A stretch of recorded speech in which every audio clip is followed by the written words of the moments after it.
Hello students, welcome back to the video tutorials.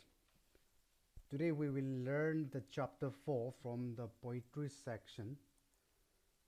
As you can see on the screen, If by Rudyard Kipling. Before we get into the poetry, we will see something about the poet. You can see the picture of the poet whose name is Joseph Rudyard Kipling. Let's have a brief look at who this poet is. The poet Joseph Rudyard Kipling was born on 30th December 1865 and passed away age 70 on 18th January 1936. He was born in our country, in the state of Maharashtra, in the city of Mumbai, then called Bombay, and then he was educated in England. However, without much success in England, he returned to India, where he actually got success. He returned to India at the age of 16. He was an English journalist, a short story writer, a poet, and a novelist. Some of his notable works include The Jungle Book, Just So Stories, Kim, Captain's Courageous, and If, the poem that we are dealing right now. He was the first English language writer to receive the Nobel Prize in Literature in 1907. My dear students, if you're aware of what Nobel Prize is, Nobel Prize is a set of annual international awards given in several categories like chemistry, physics, literature, and so on. So he got this Nobel Prize in the category of literature. This award is given by the Swedish and Norwegian institution in recognition of academic, culture, or scientific advances. Originally the will of a Swedish chemist, an engineer, and as well as an industrialist named Alfred Nobel, who established the 5 Nobel Prizes in 1895. So that is what Nobel Prize is all about in a brief account. Okay, as we move on, let us see the central idea of this poem. I hope the screen is okay. Before we actually get into the chapter, my dear students, let me also apologize for the poor sound quality, owing to not very good recording gadgets that I have, but I hope you can manage. Okay, let us get into the central idea of the poem. The poem If is, I've italicized the name of the poem. The poem If is presented by the poet as a set of advices of high moral conduct, which, if fulfilled, then one will live a successful and virtuous life. Virtue, good qualities that one possesses. Okay, so this poem is presented as a set of advices, okay, which if you, or guidelines, which if you fulfill or if you follow, then you will be very successful and you will have all the good qualities in life. That is a virtuous life. The poem acts as a set of guidelines on how to live and conduct oneself with the right values, so that one can be an ideal human, a perfect human, or a complete human. The 4 stanzas deal with different life situations, okay, and the poet tends to give the best guidelines to respond to these different life situations, so that one can be triumphant and successful as we live our life by. Okay, you will face, my dear students, we face different life situations. In these different life situations, how to best response rather than react. Okay, how to best response following certain guidelines, and if we follow those guidelines, like I've mentioned earlier, then you will be successful or you'll be triumphant. Moving on, the poem or the poem, if does not have a particular or a specific setting, which means it doesn't have a particular or a specific context. However, going through the poem, one can imagine that a father is speaking to his son and giving him the most valuable life lessons on how to become a complete successful human being if all the advices and the guidelines are followed. So as you go on reading the poem, you will get a sense of a father giving advices to his son that, my dear son, if you do all this, if you follow all these guidelines, if you follow all these advices, okay, then one day you will be a very successful human being. That is what it means here. uh, Rudyard Kipling also advocates, also asserts the virtue, the kind of virtue that is mentioned in this poem, like composure, patience, integrity. Integrity, my dear students, means steadfast adherence to a strict moral or ethical conduct, okay, or ethical code. I'm sorry. Modesty, being modest, okay, not bragging or boasting about oneself. In simple terms, being honest. I mean, being humble. Control, perseverance. Perseverance, my dear students, is continuing in a course of action without regard to discouragement, opposition, or previous failure. You might have failed in your endeavor, but without, instead of getting discouraged, you continue, you go on with the work. It also talks about tolerance. It also talks about determination. I'm sorry. uh, to continue, the poet Kipling also talks about confidence extra in this poem. This poem is like a rule book, you know, like I'm repeating again and again. If you follow and fulfill all the rules, in the world with all its greatness is yours.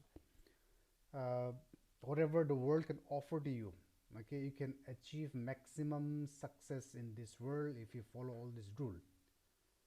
The personal philosophy and wisdom which the father imparts to his son has universal application. You know, it is, which means, okay, these sets of wisdom and philosophy or the rules is applicable across human being across the world. Okay, it applies, these rules, these advices applies here in our country, in China, in USA, in Netherlands, wherever people are. Okay, it has a universal validity. That is what it means here. Okay, now let us get into the poem stanza wise. Okay, very slowly we will get into the poem and see. My dear students, this poem is divided into 4 stanzas, as I have mentioned earlier. Okay, however, we will break up the stanzas even shorter so that we have a clear understanding, okay, easier way of understanding.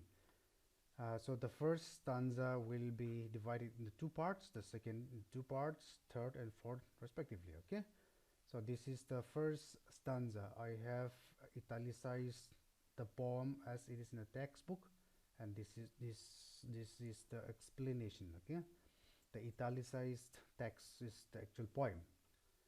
uh, so the first stanza says, if you can keep your head when all about you are losing theirs and blaming it on you, if you can trust yourself when all men doubt you, but make allowance for their doubting too. What is this stanza trying to tell us? The poet is trying to tell us that if you can keep your rationality and composure, okay, at a time of crisis and failure, when people are losing their rationality, their composure for their failure and blaming you for their failure, and if you don't indulge in blame game, that is what is that is what the poet is trying to tell you. Okay, if you can still maintain your calmness, if you can still maintain your composure when people are blaming you for your failure, okay, and you yourself don't indulge in blame game, uh, that is what the poet means in the first stanza. Now, if you can trust yourself when all men doubt you, I'm sorry, but make allowance for their doubting too. The poet to asks us to have self-confidence, believe in oneself, our potential. Even if people around us have doubts in your potential or in your potentials or ability, okay? Here, self-faith as a virtue is advocated by the poet. I told you earlier some of the themes that is discussed by the poet. Okay, you need to have I'm sorry, self faith in your potential or in your ability. You need to be self confident, even if people doubt you, even if people have doubts regarding your potentials. But at the same time, not be overconfident. Okay, that you don't listen to others' valuable suggestions and feedbacks. You need to listen, you need to have self-confidence, but at the same time you need to consider others suggestion and opinion and feedbacks.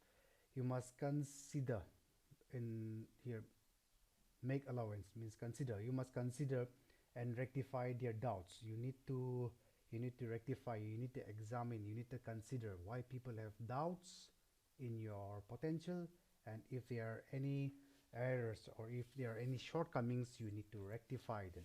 So that is the first half of the first stanza. We will move on and see the second half. As you can see on the screen, my dear students, I hope the screen is okay. Here you have it. Okay, if you can wait and not be tired by waiting, or being lied about, don't deal in lies, or being hated, don't give way to hating, and yet don't look too good nor talk too wise. What is the second part of the first stanza telling us? The poet is emphasizing on the virtue of patience. If we can be patient, the poet says all big things in life takes time. So you need to have patience.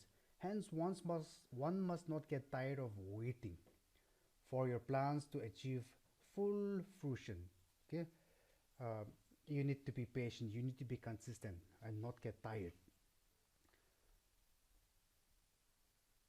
The second part, the second line. Don't indulge or deal with lies as you pursue your aims and desires. Okay, don't indulge or deal with lies. Even if people around us, they're lying or spreading wrong information about us. Okay, as you live your life on different situations, like we have mentioned earlier, okay, you will come across many different situations. One situation being such that people spreading wrong information about us, okay, lying, but you don't deal with lies or you don't lie. Or being hated, don't give way to hating. Simply means don't hate, even when hated, even don't indulge in hatred, because hatred will not make you successful, will not get to will not get you to your desired goals. Okay, the poet is advising keeping an open mind. The poet is advising us to keep an open mind as we live our life by trying to reach your goal. To keep an open mind, untouched by lies and hatred. The poet is warning us to be aware.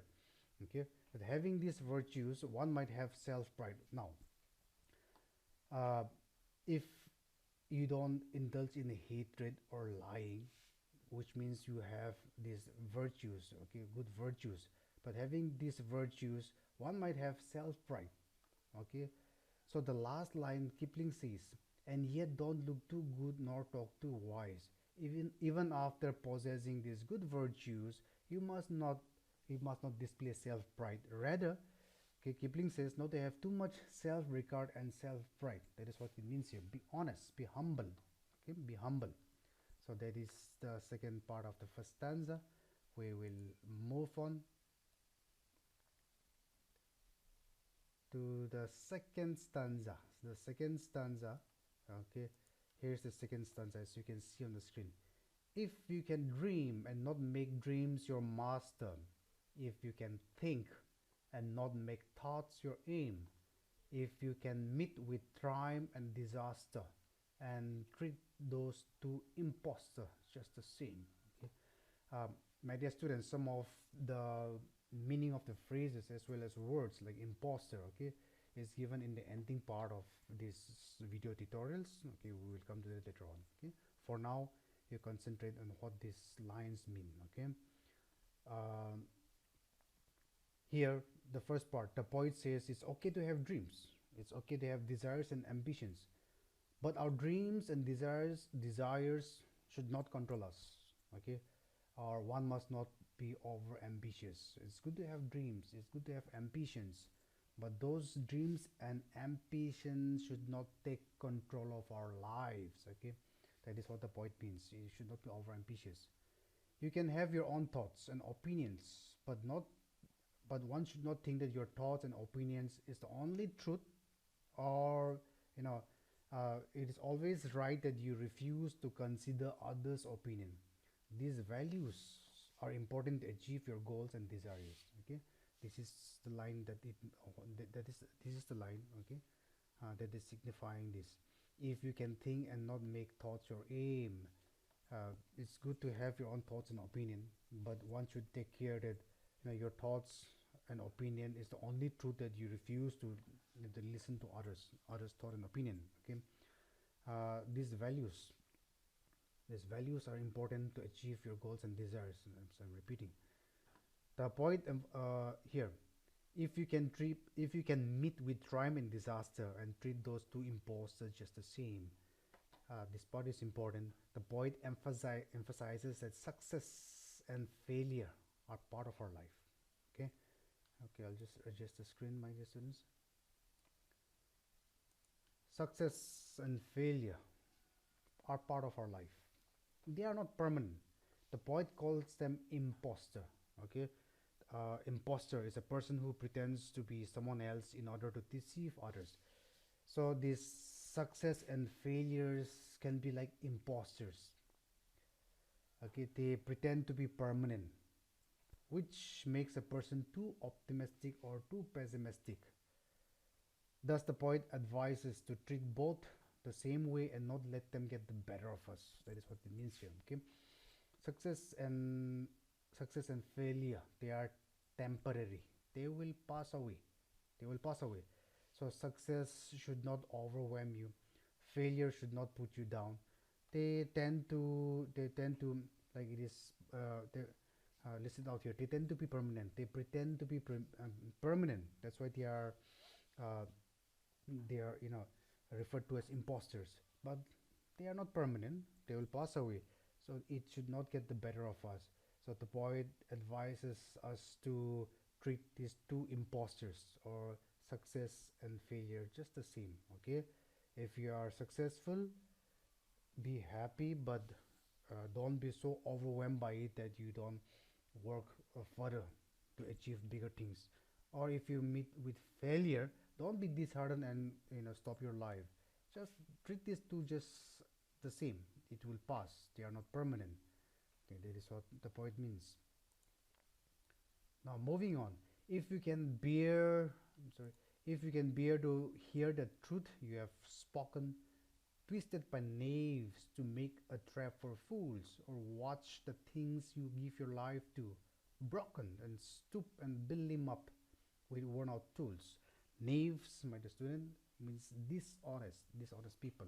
I'll explain to you here. Uh, the explanation is this. Rudyard Kipling asserts or says that the road to our goals is filled with hurdles.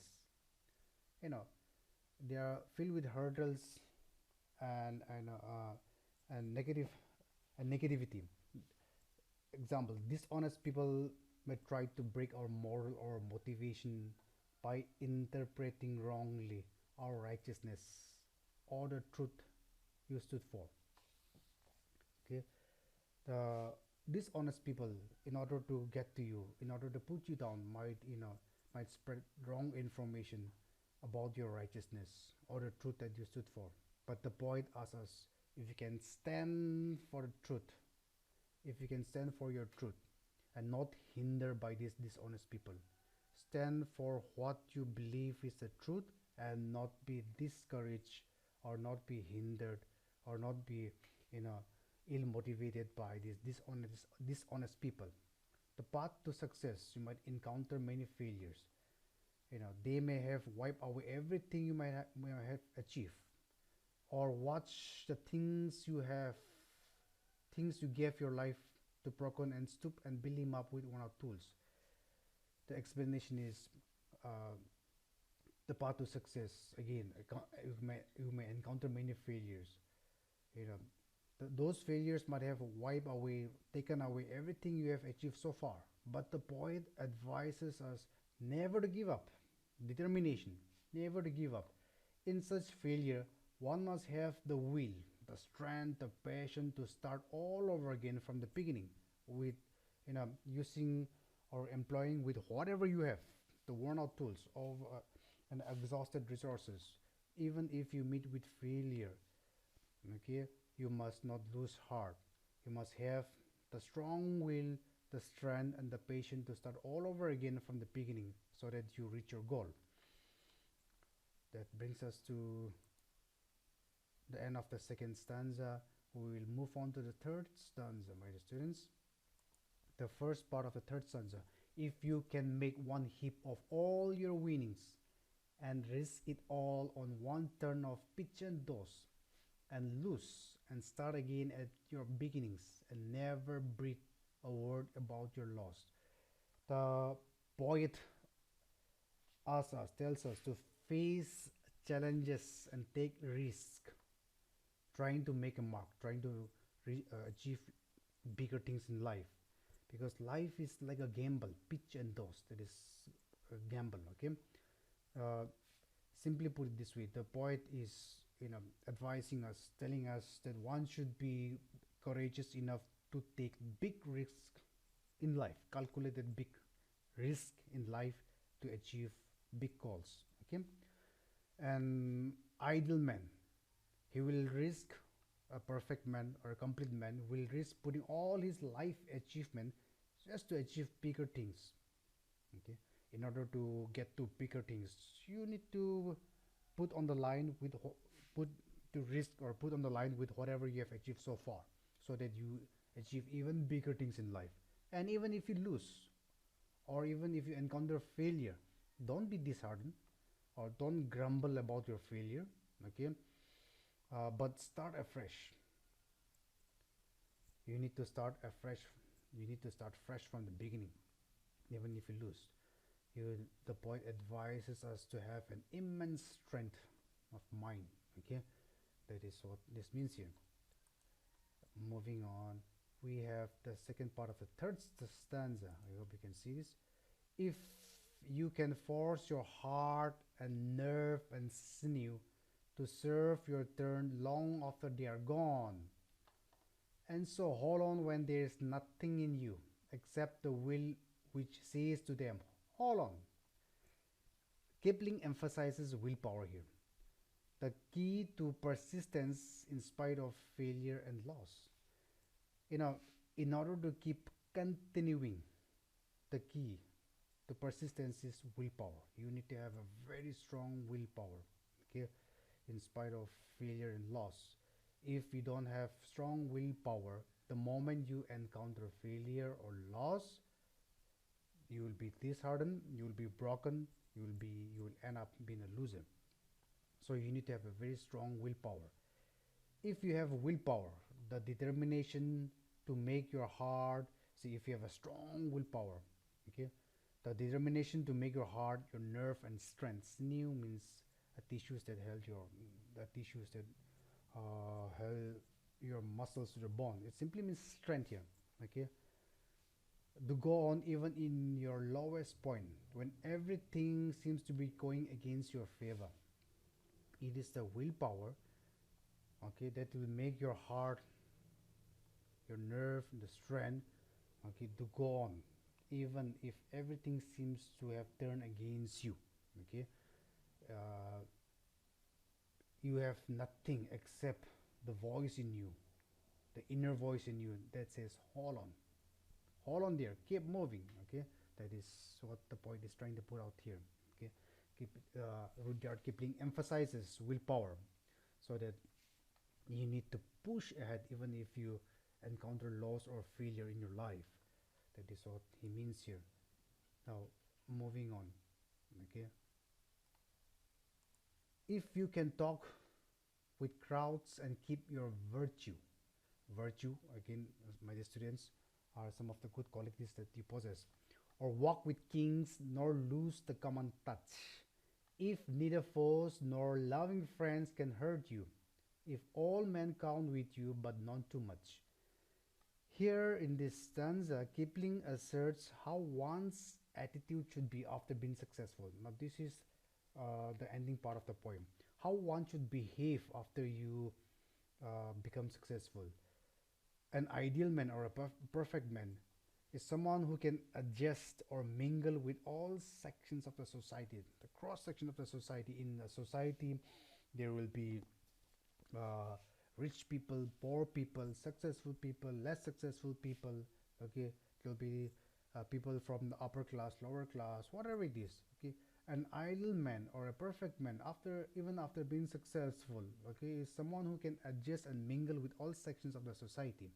The poet urges, okay, that you should be able to mingle with the common masses, okay, without losing your individuality, without losing your quality, without losing your virtue. Even when you go and mix around with the common masses, okay, you should be able to maintain your dignity, you should be able to maintain your virtue, and not get lost or go along with the crowd. That is what he means here. But at the same time, you should also be able to mingle or walk with the rich and the famous without being arrogant or proud. Now that you are rich and you mingle with the upper echelons of the society, that you become arrogant, you become proud. It should not be, okay? An idle man is somebody who doesn't lose his touch, even if you, or his identity or his uh, virtue, even when mixing with the common masses, or mixing with the rich and the famous and the upper class. The poet also adds that true success is attained if neither friends nor enemies hurt you in a way that reduces your productivity. The road to true success can only be attained if neither your friends nor not your nor your enemies, okay, can hurt you in a way that it reduces your productivity. This is what it means. If neither foes means enemies nor loving friends can hurt you. Okay, your friends and your enemies should not, you know, hamper you. They should not hamper your productivity. That is what it means. If you are dependable, but your dependability not taken for granted, all men count with you, but none too much. If you are somebody who can be respected, regarded, and depend upon, but not, you know, but people don't take your dependability for granted. You should not be like a dumping ground. Okay, that is what it means here. Now, moving on to last part, the last part of the fourth stanza. If you can fill the unforgiving minute with 60 seconds worth of distance run, yours is the earth and everything that's in it, and which is more, you will be a man, my son. The ending part, Kipling ends the poem with a parting advice. Okay, he warns us, advises us to utilize time properly without wasting time, because time is unforgiving, which means time that is wasted never comes back again. Okay, it is unforgiving. Even a second that is wasted will never come back. So if you can make each passing minute or time productive, 60 seconds worth of distance run. Okay, a minute consists of 60 seconds. uh, so if you can make each passing minute or time productive, or worthwhile, then you can achieve everything that the world can offer to you. The world is yours. That is what it means here. Okay, we should utilize time very productively. Okay, and by not wasting it. The ending line, in the ending line, yours is the earth and that's in it. Ending line, and which is more, you will be a man, my son.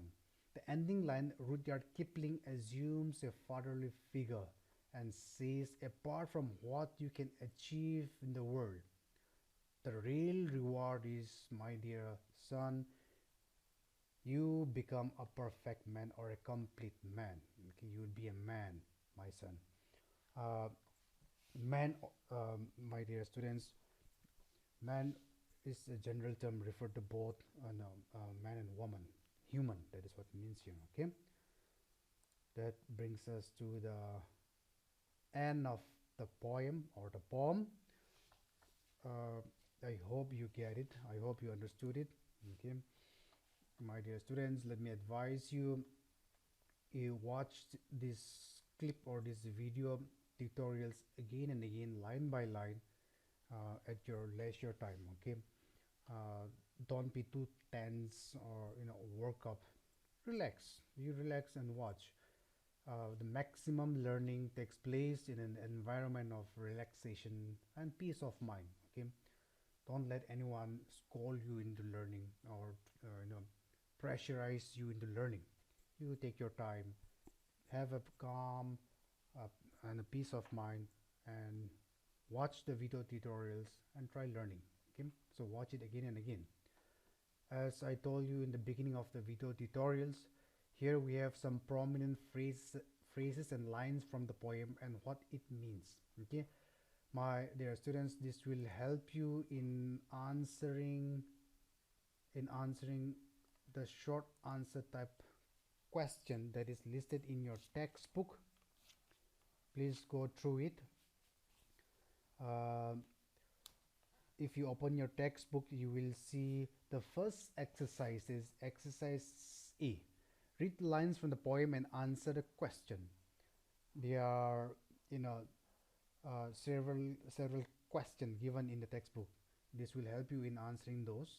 This will in fact easily help you in answering the questions.